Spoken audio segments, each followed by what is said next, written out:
আসসালামু আলাইকুম, আমি তালহাজু বাইরিয়াত রয়েছে আপনাদের সাথে। একটা ভিডিও দেখতে তখনই ভালো লাগে যখন সেই ভিডিওর কালার গ্রেডিংটা খুবই সুন্দরভাবে করা থাকে আর দেখতেও খুবই প্রফেশনাল মনে হয়। ধরুন এই ভিডিওটা দেখতে পাচ্ছেন, এই ভিডিওতে কিন্তু প্রচুর পরিমাণে কালারের ঘাটতি রয়েছে। তো এখন দেখুন তো কিছুক্ষণের মধ্যে আমাদের ভিডিওটি অনেক পরিবর্তন এসেছে এবং প্রচুর পরিমাণে কালারের কারেকশন করা হয়েছে, যার ফলে এই ভিডিওটা দেখতে অনেক প্রফেশনাল লাগছে। তো এই ধরনের কালার গ্রেডিং কিভাবে আপনি আপনার হাতে থেকে একটা স্মার্টফোনের সাহায্য করবেন সেটাই দেখাবো। তো চলুন শুরু করা যাক আজকের এই ভিডিও।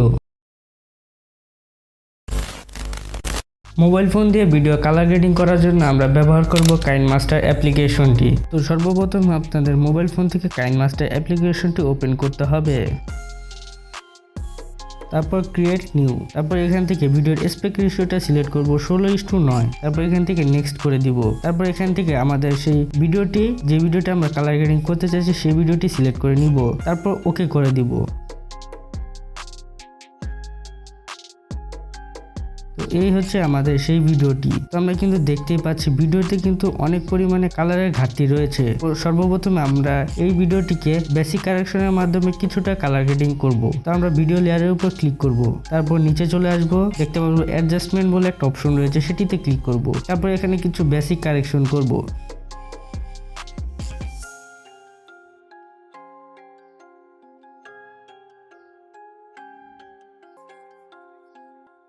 তো বাস আমাদের বেসিক কারেকশন কমপ্লিট। শুধুমাত্র এইটুকু কালার গ্রেডিং করার ফলে কিন্তু আমরা দেখতে পাচ্ছি আমাদের ভিডিওটা মোটামুটি একটা প্রফেশনাল লুকে দেখতে পাচ্ছি। তো আরো প্রফেশনাল কিভাবে করবেন সেটাই দেখাচ্ছি। তো তারপর আমরা লেয়ারে ক্লিক করব, তারপর মিডিয়া অপশনে ক্লিক করব, তারপর এখান থেকে ইমেজ আইকনে ক্লিক করব, তারপর চলে যাব। তারপর এখান থেকে আমরা যে কোনো একটা ব্যাকগ্রাউন্ড নিতে পারবো, যেমন আমি এই রংটাই এই ভিডিওতে ফুটিয়ে তুলবো। তারপর এই ব্যাকগ্রাউন্ডটি ধরে আমরা ফুল স্ক্রিন করে দিব। তো তারপর আমরা নিচে চলে আসবো, দেখতে পাবো ব্লেন্ডিং একটা অপশন রয়েছে, সেটিতে ক্লিক করব। তারপর এখান থেকে জাস্ট আমরা ওভারলে ক্লিক করব, তাহলে আমাদের ভিডিওর সাথে কিছুটা অ্যাডজাস্ট হয়ে যাবে। তারপর এখান থেকে অপাসিটিটা কিছুটা কমিয়ে বাড়িয়ে দিব। তো এখান থেকে আমরা অপাসিটিটা 45 পর্যন্ত রাখবো। তারপর নিচে ব্যাকগ্রাউন্ডটি আমরা ভিডিও অংশটুকু জুড়ে দিব। তো দেখতেই পাচ্ছেন আমাদের ভিডিওটি কিন্তু দেখতে এখন প্রফেশনাল লাগছে। তো এইভাবে মূলত আপনারা যে কোনো ভিডিওর কালার গ্রেডিং করতে পারেন। অসংখ্য ধন্যবাদ সবাইকে যারা এই ভিডিওটি শেষ অবধি দেখেছেন। যারা এই চ্যানেলে নতুন এখনই সাবস্ক্রাইব করে পাশে থাকা বেল আইকনটি অন করুন। তো দেখা হচ্ছে নেক্সট ভিডিওতে।